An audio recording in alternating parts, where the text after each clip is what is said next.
சில ஆண்களை பெண்களுக்கு பிடிக்காமல் போகிறதுக்கு என்ன காரணம்? சில ஆண்கள் பெண்களாகவே இருப்பதால் பெண்ணினுடைய பெண்மைத்தன்மைக்குள்ளே இருக்கிறதுனால பெண்களுக்கு பிடிக்கலை. சில மனைவிகள் ஏன் கணவனை எப்போ பார்த்தாலும் ஏசுகிறாங்க, எப்போ பார்த்தாலும் குறை சொல்லிகிட்டே இருக்கிறாங்க அப்படின்னா, அவருக்குள்ளே இருக்கக்கூடிய பெண் சக்தியை அவர் பயன்படுத்தலை. இங்கே பெண் தன்மை அப்படிங்கிறது ஆணும் அல்லாத பெண்ணும் அல்லாத இயல்பு நிலைக்கு மாறி போகிற அப்படிப்பட்ட ஒரு நபரை பற்றி நான் இங்கே பேச வரல. எல்லா ஆணுக்குள்ளேயுமே பெண் சக்தி இருக்குது. இப்போ நான் இருக்கேன் அப்படின்னா எனக்குள்ளே ஒரு பெண் சக்தி இருக்குது. ஒவ்வொரு ஆணுக்குள்ளேயும் ஒரு பெண் சக்தி இருக்குது. அந்த பெண் சக்தி வெளிப்பட்டால் அது ஒரு சக்தி நிலையாக மாறி மிகப்பெரிய ஒரு வெற்றி நிலைமைக்கு கொண்டு வரும். அதான் சொல்லுவாங்க சம்பாத்தியம் புருஷ லட்சணம் அப்படின்னு சொல்லுவாங்க. அப்போ ஒரு மனிதன் தனக்குள்ளே இருக்கக்கூடிய ஆணாகப்பட்டவன் தனக்குள்ளே இருக்கக்கூடிய திறமையை வெளியில் கொண்டு வந்து அந்த திறமையை நிரூபிக்கணும். அறிவின் செயல்பாட்டில் எந்த ஆண் இருக்கிறானோ அந்த ஆணை பெண்ணுக்கு பிடிக்கும். சோம்பேறியாக இல்லாமல் சுறுசுறுப்பாக இருக்கணும், கிரியேட்டிவ் ஐடியா இருக்கணும். அந்த கிரியேஷன் இருந்ததுன்னா, கிரியேஷன் அப்படிங்கிறது தான் தனக்குள்ளே இருக்கக்கூடிய பெண் சக்தி. திறமை அப்படிங்கிறது தான் தனக்குள்ளே இருக்கக்கூடிய பெண் சக்தி. அதான் சொல்லுவாங்க எல்லா ஆணுக்கும் ஒரு பெண்ணினுடைய துணை கட்டாயமாக வேணும் அப்படின்னு. பெண்ணினுடைய துணைன்னா அக்காவோ தங்கச்சியோ அம்மாவோ அல்லது மனைவியோ கிடையாது, தனக்குள் இருக்கக்கூடிய பெண் சக்தி.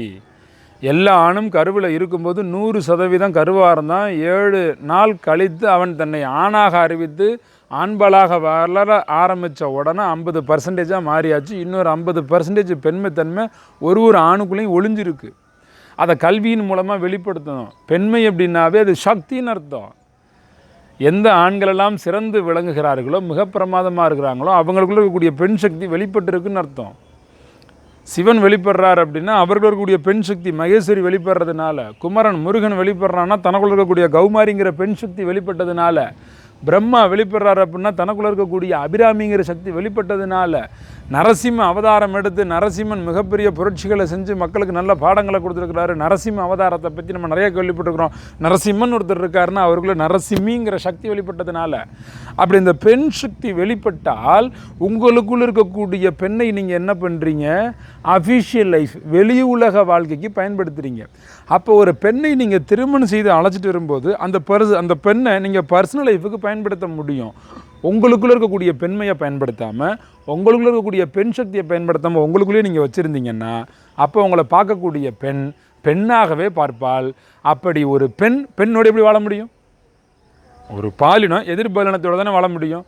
உங்களை திருமணம் செஞ்சு வரக்கூடிய பெண் ஒரு ஆணோடு வாழணும்னு நினச்சி தான் வர்றா. ஆணோடு வாழணும்னு நினச்சி வரும் பொழுது நீங்கள் ஒரு பெண்மையாகவே இருந்தால் அப்போ கடுமையான சொற்களை சொல்லி அவங்க என்ன பண்ணுவாங்க? உங்களை திட்டுவாங்க, ஏசுவாங்க, மதிக்க மாட்டாங்க, 4 பேருக்கு மத்தியில் உங்களை பெருமையாக சொல்ல மாட்டாங்க. அப்போ உங்களை பெருமையாக சொல்லணும்னா நீங்கள் என்ன செஞ்சுருக்கணும்? உங்களுக்குள்ளே இருக்கக்கூடிய பெண்ணை அஃபிஷியலாக வெளியில் அனுப்பியிருக்கணும். அப்போ தான் பர்சனலாக ஒரு பெண்ணை உருவமாக வீட்டுக்கு கொண்டு வந்து நீங்கள் வாழ முடியும். உருவத்தோட மனசோட உடல் உயிர் ஆத்மாவோடு இருக்கக்கூடிய அற்புத தெய்வ பொக்கிஷம் உங்கள் வீட்டுக்கு வரக்கூடிய இன்னொரு பெண். அந்த பெண்ணோடு கூடி மகிழ்ந்து அன்பாக தாம்பத்தியம் தர்மத்தோடு வாழ முடியும். இல்லைன்னா வாழ முடியாது. ஏன் ஆண்களை மதிக்கலை மனைவிகள் அப்படின்னா, எல்லா ஆணுக்குள்ளும் ஒரு பெண் சக்தி இருக்கிறது. அந்த பெண் சக்தியை வெளிப்படுத்தி திறமையாக நீங்கள் வெளில கொண்டு வந்தால் எல்லா பெண்களும் உங்களை மதிக்கிறதுக்கு ரெடியாக இருக்கிறாங்க. அதனால் ஆண்கள் இன்றைக்கி என்ன நீங்கள் புரிஞ்சுக்கிறீங்க அப்படின்னா, உங்களுக்குள்ளே இருக்கக்கூடிய சக்தியை வெளியில் கொண்டு வரணும் அப்படின்னு புரிஞ்சுக்கிறீங்க.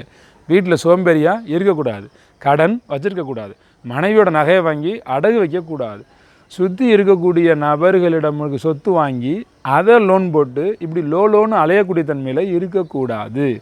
மனைவியை அன்போட பண்போட கவனிச்சுக்கக்கூடிய ஒரு பண்பு திறன் உங்களுக்கு வேணும். இதெல்லாம் இருந்ததுன்னா உங்களை மதிப்பாங்க. வெளியில் நிறைய பேர் பெருமையாக பேசக்கூடிய அளவுக்கு நீங்கள் வாழ்ந்து காட்டணும். ஊரில் இருக்கிறவங்களாம் உங்களை மெச்சணும். குடும்பத்துக்கு தேவையான செல்வத்தை ஈர்த்து கொண்டு வரணும். குடும்பத்துக்கு தேவையான எல்லா நடவடிக்கைகளையும் நீங்கள் முன்னாடி நின்று செயல்படுத்தணும். எல்லாத்துக்கும் நான் இருக்கேன், கவலைப்படாத, கலங்காத, நான் உன்னவன் அப்படிங்கிற ஒரு நம்பிக்கையை, ஒரு செக்யூரிசத்தை அந்த பெண்ணுக்கு எப்பயும் உணர்த்திக்கிட்டே இருக்கணும்.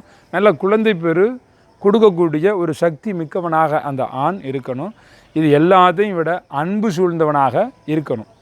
அன்பு இருந்தால் தான் மற்ற எல்லா பண்பும் வரும், இல்லைன்னா எதுவுமே வராது. அன்பு தான் மிக முக்கியமானது. இப்படி தனக்குள் இருக்கக்கூடிய பெண்மையை வெளியில் அனுப்பி அந்த பெண் சக்தியை வெளியில் அனுப்பி அஃபிஷியலாகவும் தன்னை நம்பி வரக்கூடிய ஒரு பெண்ணோடு பர்சனலாகவும் ஒரு மனிதன் வாழ கற்றுக்கிட்டான்னா மிகச்சிறப்பாக இருக்க முடியும். இதை தான் நம்ம சொன்னோம் இச்சாசக்தி கிரியாசக்தின்னு. இதை தான் நீங்கள் சொன்னீங்க முருகனுக்கு 2 மனைவி அப்படின்னு.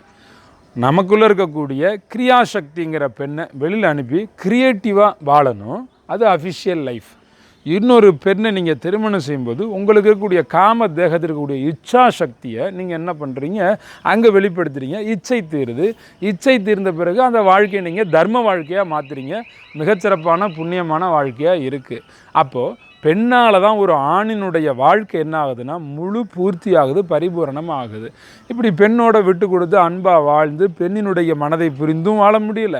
இன்னும் சில பேருக்கு தனக்குள்ள இருக்கக்கூடிய பெண் சக்தி எப்படி வெளிப்படுத்தி க்ரியேட்டிவாக வாழ்கிறதுன்னு தெரியலை. அப்போ பெண்ணை எப்படி மிகச்சிறப்பாக பயன்படுத்துவது, ஒரு மனைவியோடு ஒருவனுக்கு ஒருத்தியாக வாழ்ந்து எப்படி மிக பிரமாதமான எல்லையில்லா ஆனந்த நிலைகளை அடைவது அப்படிங்கிறத விந்து காத்தல் பயிற்சி மூலமாக இன்றைக்கி மிகச்சிறப்பாக சொல்லி கொடுத்துக்கிட்டு இருக்கிறோம். நேரடியாக வந்து கலந்துக்கங்க. 2019 ஜனவரி 1ஆம் தேதி சென்னையிலையும் 2019 ஜனவரி மாதம் 5ஆம் தேதி கோயம்புத்தூர்லையும் நேரடி என்னுடைய விந்து காத்தல் பயிற்சி நடக்குது. விந்து காத்தல் பயிற்சியில் வந்து கலந்துக்கிட்ட நேரடியாக கலந்து கொண்ட அத்தனை பேருடைய அனுபவங்களை நீங்கள் ஃபீட்பேக் வீடியோஸ் டிஸ்கிரிப்ஷன் பாக்ஸில் லிங்க்ஸ் இருக்குது. அதே நேரம் ப்ளேலிஸ்ட்டு போனீங்கனாலும் பார்க்க முடியும். டிஸ்கிரிப்ஷன் பாக்ஸில் ஃபோன் நம்பர் இருக்குது, உடனே ஃபோன் பண்ணுங்கள், பதிவு செய்யுங்க, நேரடியாக வாங்க. ஸ்பிரிச்சுவலிசம்னா என்ன, செக்ஸுவாலிட்டினா என்ன, செக்ஸ் ரிச்சுவல்னால் என்ன, ரிச்சுவல்னால் என்ன, ஒரு பெண்ணை கொண்டாடுவது எப்படி, அன்பு கூடி தாம்பத்தியத்தில் இருப்பது எப்படி, தர்மத்தோடு வாழ்வது எப்படி, ஒருவனுக்கு ஒருத்தியாக வாழ்வது எப்படி, மன அன்போடு எல்லா பெண்களையும் தெய்வமாக நினைத்து வாழ்வது எப்படி, கெடுதலான காம சிந்தனையிலிருந்து விடுதலை அடைந்து தனக்குள் இருக்கும் பெண் கிரியாசக்தியை பயன்படுத்தி வாழ்க்கையில் ஜெயிக்கிறது எப்படி, இப்படி நிறைய தெரிஞ்சுக்க முடியும். எல்லா கேள்விகளுக்கும் பதில் உண்டு. நேரடியாக வாங்க.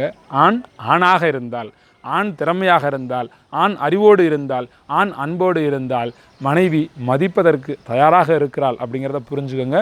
ஆண்களுக்கான ஒரு பிரத்யேக பயிற்சி, நேரடி பயிற்சி, விந்து காத்தல் பயிற்சி வந்து கலந்துக்கோங்க. எல்லா நாடுகள்லையும் மாதம் ஒரு முறை என்னுடைய நிகழ்ச்சி நடந்துக்கிட்டு இருக்குது. ஃபோன் பண்ணுங்கள், டீட்டெயில் கேளுங்க, வந்து கலந்துக்கங்க. நேரடியாக வரும்பொழுது மட்டும்தான் நீங்கள் பல விளக்கங்களை கேட்டு தெளிவு பெற முடியும். ரொம்ப அன்போடு வாழ்வதற்காக, கற்பழிப்பு இல்லாத தேசத்தை அடைவதற்காக, பால்வினை நோய்கள் இல்லாத தேசத்தை அடைவதற்காக, இந்த காம தேகத்திலிருந்து காமத்தை அறுப்பதற்காக, காமத்தை அடைந்து காமத்தை அறுக்க முடியும். இந்த போக வாழ்வை மிகச்சிறப்பாக வாழ்வதற்கான பயிற்சி, விந்து காத்தல் பயிற்சி ஆண்களுக்கு மட்டும். நேரடியாக வந்து கலந்துக்குங்க.